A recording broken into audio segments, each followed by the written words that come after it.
The night my company lost $4,800,000,000 in Europe began not with a stock market crash or a sudden technological shift, but when someone pulled my chair away from the table. It was a single, arrogant gesture in a room filled with crystal chandeliers, but it set off a chain reaction that would dismantle 2 decades of work. The grand ballroom of the Regency Hotel in Manhattan was filled with the low hum of voices. Hundreds of senior executives, private equity partners, and manufacturing leaders from both sides of the Atlantic had gathered for the annual European Industrial Investor Gala. This was the night where long-term alliances were celebrated and future supply networks were solidified over expensive dinners. But among all the deals being discussed, one contract towered over the rest. It was the $4,800,000,000 European Manufacturing and Supply Chain Partnership, controlled by the Haas Industrial Group. The Haas Group was one of the most powerful industrial networks in Germany, supplying critical components to major automotive and aerospace factories across the continent. At the helm of this empire was Heinrich Haas, a silver-haired industry titan who had spent his entire life building factories and maintaining relationships. Heinrich did not care for flashy presentations, and he despised consultants who tried to explain his own business to him. He was a man who believed in personal honor and handshakes. For 16 years, Heinrich and I had built our partnership on that very foundation. My name is Nolan Vance. I am 48 years old, and my entire professional life has been defined by the industrial towns of Europe. I spent my 20s in the manufacturing hubs of Munich, Frankfurt, and Stuttgart, learning how these family-owned businesses operated. I learned that in the German industrial world, you do not build trust through spreadsheets or corporate systems. You build it by visiting factories in the freezing winter, by showing up when there is a supply crisis, and by keeping your word when things go wrong. Over 16 years, Heinrich and I had signed contracts worth billions, but every single agreement started with a quiet conversation and a mutual understanding. When I walked into the Regency Hotel that evening, I expected to finalize the extension of our partnership. The place card waiting at the center of the VIP table read Nolan Vance in gold lettering. I sat down and began reviewing my notes. Several senior executives from our company, Preston Industrial, glanced at me with forced smiles. I could feel the tension in the room. Preston Industrial was undergoing a transition. Our veteran chief executive officer, Lawrence Thorne, was nearing retirement, and a new group of younger executives was trying to consolidate power. They wanted to modernize the company, which to them meant replacing experienced directors with automated software and cheaper labor. At the front of this movement was Grant Pierce, the senior vice president of global strategy. Grant was a man who had never seen the inside of a foundry or spent a night in a logistics warehouse. He believed that everything in business could be reduced to a slide deck and a set of metrics. As I sat at the table, a shadow fell over my notes. I looked up to see Grant standing behind my chair. He had a look of relaxed authority, the kind of expression worn by people who have never had to face the consequences of their mistakes. "Excuse me, Nolan," Grant said, his voice loud enough to attract the attention of the neighboring tables. "You are sitting in the wrong seat." I pointed to the place card in front of me. "My name is printed on the card, Grant," I replied. Grant smiled, a cold corporate expression that did not reach his eyes. "Yes, well, the strategic arrangement has changed," he said. He gestured to a young woman standing behind him, clutching a digital tablet. "This seat is now for Chloe." Behind him was Chloe Miller, a 25-year-old strategy intern who had joined the firm just 2 months prior. She looked nervous, shifting her weight from foot to foot, but she did not say a word. I looked at Grant, then at the place card. "What is the meaning of this?" I asked. Grant adjusted his expensive silver cufflinks. "Our strategic division is moving away from single-point relationship dependency," he explained.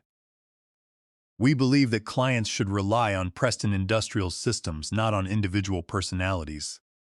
Relationships are not scalable, Nolan. Systems are. Moving forward, Chloe and the strategy team will coordinate the Haas account." He snapped his fingers, and an analyst rushed over to hand him a thin, glossy folder. Across the front cover was printed "Scalable Client Relationship Model." Grant laid it on the table. "It is nothing personal, Nolan. It is just the new corporate reality. Then he turned to the waiter standing nearby. "Please help Mr. Vance move his items to the back row." The waiter looked uncomfortable, but Grant did not wait. He placed his hand on the back of my wooden chair and pulled it back, forcing me to stand. "Chloe, please take your seat," Grant said. Chloe stepped forward and sat down, immediately opening her tablet. A quiet murmur spread through the ballroom. Executives at nearby tables were watching, some with shock, others with quiet amusement. They had just witnessed a senior director, who had spent decades building the company's European presence, being pushed aside for an intern. I stood there for a moment, looking at Grant. He did not look at me. He was already pointing at a slide on Chloe's tablet. I realized then that there was no point in arguing. The arrogance of the new corporate strategy had blinded them to the reality of how our business actually worked. I picked up my wool coat from the back of the chair. "If you think a system can hold a 16-year partnership together, then you are about to learn a very expensive lesson," I said quietly. Grant did not even look up. I turned and walked toward the exit, my footsteps echoing on the polished marble floor. Behind me, the heavy wooden doors of the ballroom closed, shutting out the warmth and the noise of the gala. As I walked out into the cool Manhattan air, I knew that the $4,800,000,000 waiting in Europe was already gone. The ballroom did not remain quiet for long after my departure, but the atmosphere had shifted. The initial murmur of gossip died down as the executives at the VIP table tried to pretend that nothing unusual had occurred. Grant Pierce sat in the chair next to Chloe Miller, looking entirely satisfied with himself. He believed he had successfully demonstrated the power of the new corporate strategy. To him, I was simply an outdated obstacle, a relic of an older era who relied on old-fashioned handshakes instead of modern management systems. He was convinced that Heinrich Haas would accept the change without hesitation. After all, Preston Industrial was a massive corporation, and Grant believed that the Haas Group needed our logistics and distribution network just as much as we needed their manufacturing capacity. He was about to discover how wrong he was. 30 minutes after I walked out of the Regency Hotel, the heavy oak doors of the ballroom opened once again. A group of European executives entered the room, led by a tall, commanding figure with silver hair. It was Heinrich Haas. At 70 years old, Heinrich carried himself with the quiet confidence of a man who had built his empire from the ground up. He did not wear flashy jewelry or expensive designer suits, but everyone in the room recognized him instantly. He was accompanied by 3 of his senior vice presidents from Munich, men who had worked with him for decades. As Heinrich approached the VIP table, the surrounding conversations began to fade. The American executives stood up to welcome the German delegation. Lawrence Thorne, our aging chief executive officer, stepped forward with an open hand, eager to welcome the man who held the key to our company's future in Europe. "Heinrich, it is wonderful to see you," Lawrence said. Heinrich did not take his hand immediately. Instead, his sharp blue eyes swept across the table, inspecting the name cards. He looked at the seats, counting them. 1, 2, 3. Then his gaze stopped on the chair where I had been sitting. The gold-lettered place card bearing my name was gone, replaced by a temporary card with Chloe Miller's name printed on it. Chloe sat there, clutching her tablet, her face pale under the bright chandeliers. Heinrich looked at Chloe, then at Grant, and finally at Lawrence. "Where is Nolan Vance?" Heinrich asked. His voice was calm, but it carried a weight that made the surrounding executives freeze. Grant stepped forward, offering his best professional smile. "Mr. Haas, welcome," Grant said. "I am Grant Pierce, Senior Vice President of Global Strategy. We are thrilled to have you here tonight." Heinrich did not look at Grant's extended hand. "I asked a simple question, Mr. Pierce," Heinrich said, his tone flat. "Where is Nolan Vance?" Grant cleared his throat, his smile faltering for a fraction of a second before he recovered his composure. "Nolan has been reassigned to other duties," Grant explained smoothly. "As part of our new corporate optimizations, we are transitioning the European partnership to our global strategy division. We are moving away from single-point relationship dependencies to ensure a more scalable and reliable operational structure. Chloe here will be your new primary contact, supported by our advanced client management systems." He tapped the glossy folder on the table. "Our systems will now manage the partnership to ensure maximum efficiency." Heinrich looked at the folder, then at Chloe, who gave a weak, terrified nod. Then he looked at Lawrence Thorne. Lawrence, did you authorize this? Heinrich asked. Lawrence looked uncomfortable, shifting his feet. Heinrich, we believe this is the best path forward for both of our companies. The systems Grant has designed will provide better tracking and analysis. Heinrich slowly buttoned his dark wool suit jacket. He did not look at the slide deck or the tablet. He looked directly at Lawrence. For 22 years, Haas Industrial Group has partnered with Preston Industrial, Heinrich said, his voice quiet but perfectly clear. In those 22 years, we have faced factory fires, economic recessions, and global logistics crises. We solved every single one of those problems because of one person. We solved them because Nolan Vance would answer his phone at 3 o'clock in the morning and find a solution. We did business with Nolan Vance, not with Preston Industrial. Grant tried to interrupt. Mr. Haas, I assure you that our new system is designed to handle those exact scenarios. We have automated the response protocols. Heinrich raised his hand and Grant went silent. In Germany, we do not do business with protocols, Heinrich said. We do business with people.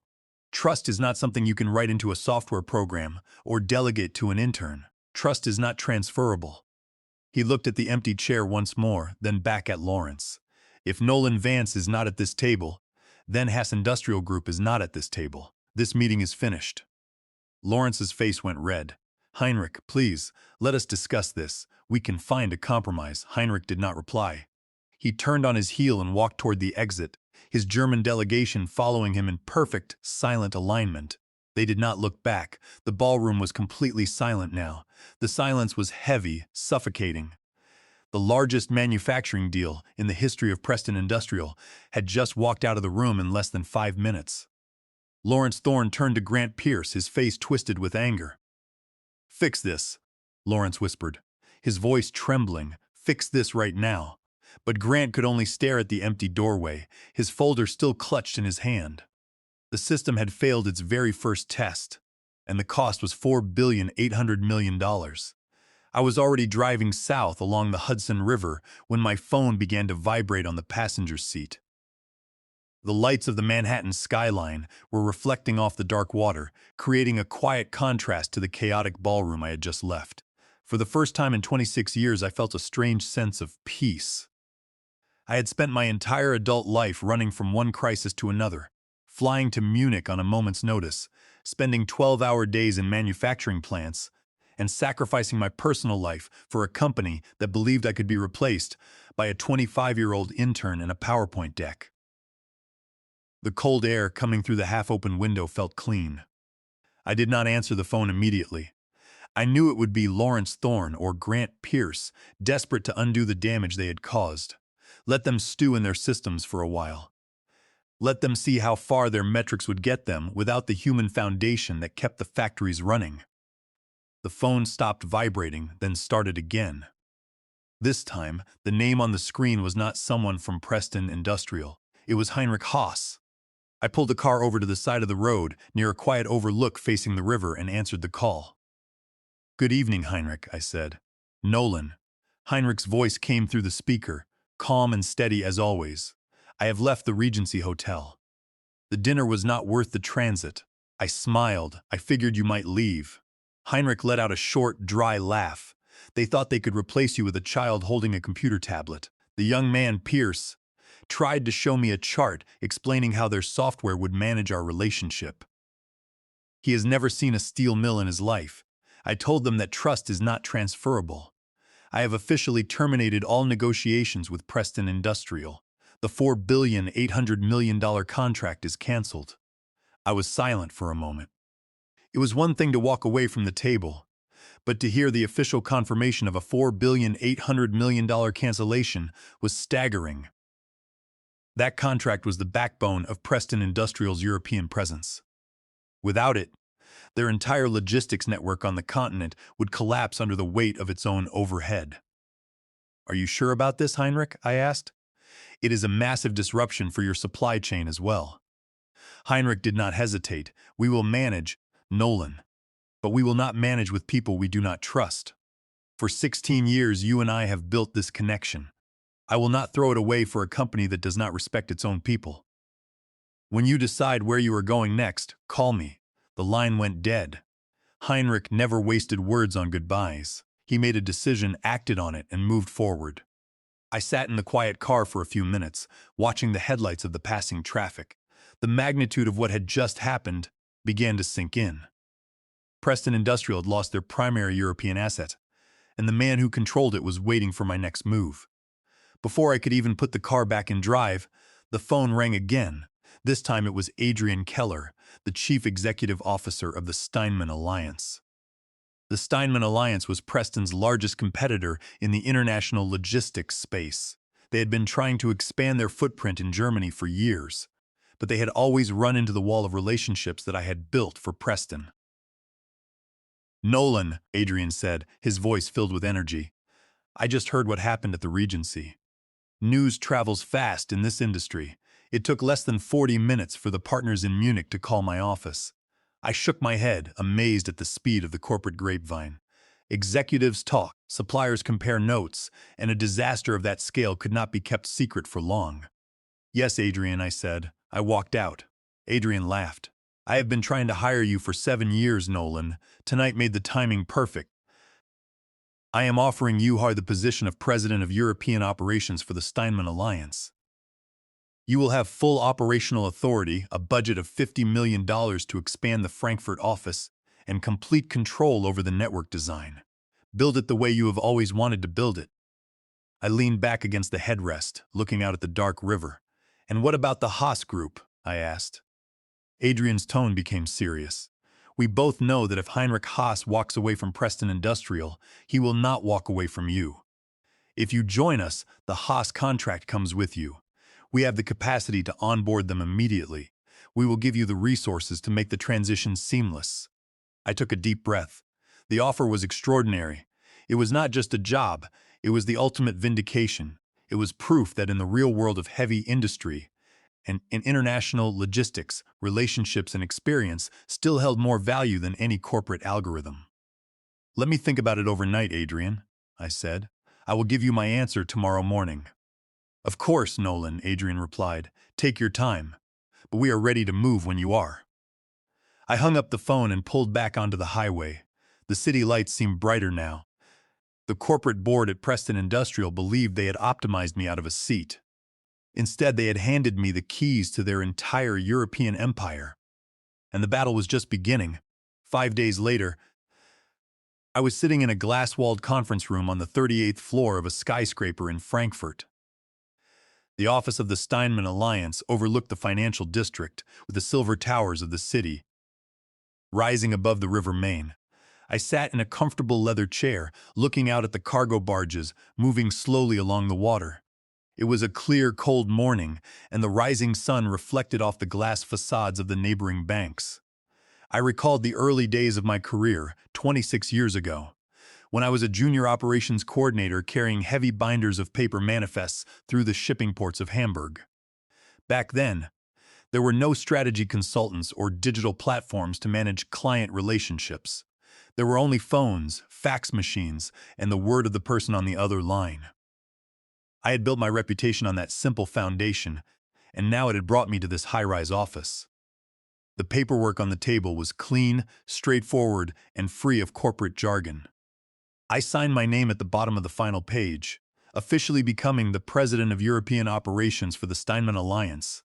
Adrian Keller, who was sitting across the table, smiled and shook my hand. "Welcome to the Alliance, Nolan," he said. "Now, let us get to work." Right on time, the heavy glass door of the conference room opened, and Heinrich Haas walked in, accompanied by his chief legal counsel. Heinrich did not waste time looking at the panoramic view of the city.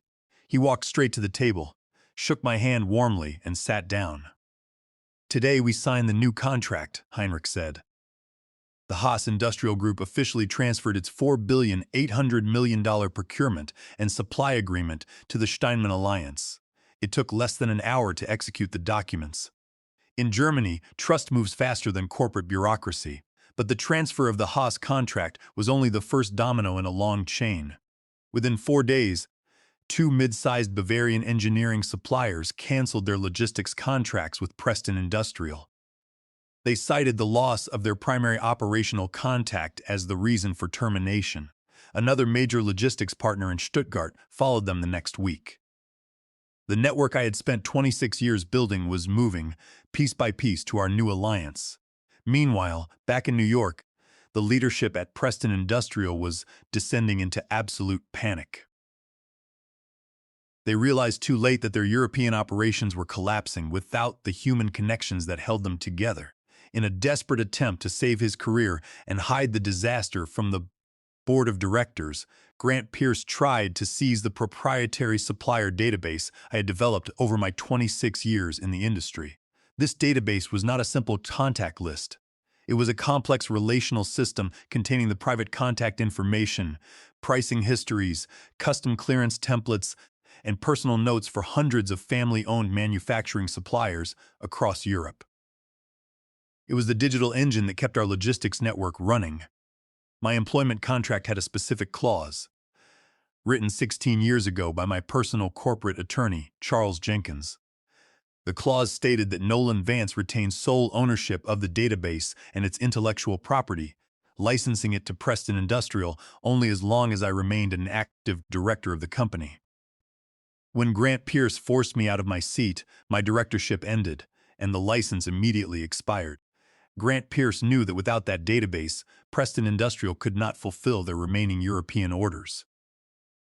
Rather than negotiating a transition with me, Grant made a fatal illegal error. He used an old administrative password to access the system servers and forged my digital signature on a simulated intellectual property transfer agreement. He backdated the document to make it appear as though I had signed over the database rights to Preston Industrial. 2 days before my departure from the company, he then presented this document to the board to convince them that the European transition was under control. But Grant did not understand that every digital transaction leaves an indelible footprint. My legal team, led by Charles Jenkins in California, discovered the unauthorized system access within 48 hours. We immediately filed a federal lawsuit in the Northern District of California, where Preston Industrial was incorporated. We charged Grant Pierce and Preston Industrial with breach of fiduciary duty and forgery under California Penal Code Section 470. We requested an immediate injunction to freeze their access to the database. The legal argument was simple but devastating. Because the signature on the transfer agreement was forged, the document was void ab initio, meaning it was completely invalid from the very beginning. Under California law, a forged document cannot transfer rights, and any actions taken based on that document are legally void. The federal judge reviewed our evidence, including the system access logs, proving Grant was logged in from New York using an administrative bypass, while my account was supposedly signing the document from a terminal in Frankfurt. The judge did not hesitate. He granted the preliminary injunction, ordering Preston Industrial to immediately cease using the database and to turn over all copies to our legal team. The injunction went into effect immediately. Preston Industrial was legally blocked from accessing their own European client lists, shipping schedules, and supplier agreements. Their entire European operation was paralyzed overnight. They could not coordinate shipments, confirm delivery dates, or contact their partners. The system that Grant Pierce had praised so highly was now completely blind, locked out by a federal court order. I received the news in my Frankfurt office, looking out at the river. The strategy team in New York had tried to bypass the law to protect their pride. Instead, they had walked directly into a legal trap of their own making, and the cost was rising by the hour. The legal freeze completely broke the back of Preston Industrial's European division. Without access to the proprietary database, they could not manage their active logistics corridors. Cargo containers sat idle at ports in Rotterdam and Hamburg. I remember receiving photographs of the docks, where hundreds of massive shipping containers, painted with the Preston logo, sat under the gray northern skies. The port authorities refused to move them because the digital clearance keys were locked within my proprietary database. Preston Industrial's new strategic team was helpless. They had no access to the decryption protocols, and each day the containers remained. On the docks, the company was fined $50,000 by the harbor management. Beyond the port fines, the manufacturing lines of our partners in Munich and Stuttgart were grinding to a halt. Precision parts were not arriving on schedule, causing losses that accumulated at a rate of $5 million per day for our former clients. Within 9 weeks of the gala, the financial damage was fully visible in the markets. Preston Industrial's stock price plummeted by 34% as investors realized the company had lost the Haas Group and was facing massive breach of contract lawsuits from other European partners. The board of directors could no longer ignore the disaster. They convened an emergency meeting in their Manhattan boardroom overlooking Central Park. Diana Montgomery, the chairperson of the board, demanded answers. She laid out the forensic audit report and the federal court injunction on the table. Grant Pierce sat at the far end of the long mahogany table, sweat dripping down his forehead, trying to explain that the digital signature was merely an administrative protocol that had been pre-approved by the technology department. Diana Montgomery stopped him immediately. "You forged a director's signature, Grant," she said, her voice like ice. "That is not a protocol. That is a violation of California Penal Code Section 470. It is a crime." The termination was immediate. Grant Pierce was dismissed from Preston Industrial for cause, stripped of his stock options, and escorted from the building by security. During the investigation, the intern, Chloe Miller, cooperated fully with our legal team. She provided statements and internal emails proving that Grant had ordered her to use the unauthorized credentials to access my personal files. Because she was just an intern who had been coerced by her superior, we agreed not to pursue legal action against the intern. She was reassigned to a junior administrative role in New York, far from our operations. To resolve the federal lawsuit, Preston Industrial's board offered a settlement. Under the terms negotiated by Charles Jenkins, Preston Industrial agreed to pay $10 million in damages, publicly retract all claims to the database, and accept a permanent injunction barring them from the European industrial market for 3 years. CEO Lawrence Thorne was forced into early retirement by the board, his legacy ruined by the arrogance of the executives he had empowered. 5 months after the night at the Regency Hotel, I moved to Stuttgart to establish the new regional headquarters for the Steinman Alliance. The office was not a grand corporate tower, but a quiet, modern space overlooking the industrial hills of the Baden-Württemberg region. It was designed for work, not for show.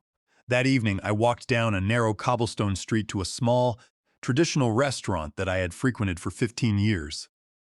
The dining room was quiet, with dark wood paneling and the warm glow of candles.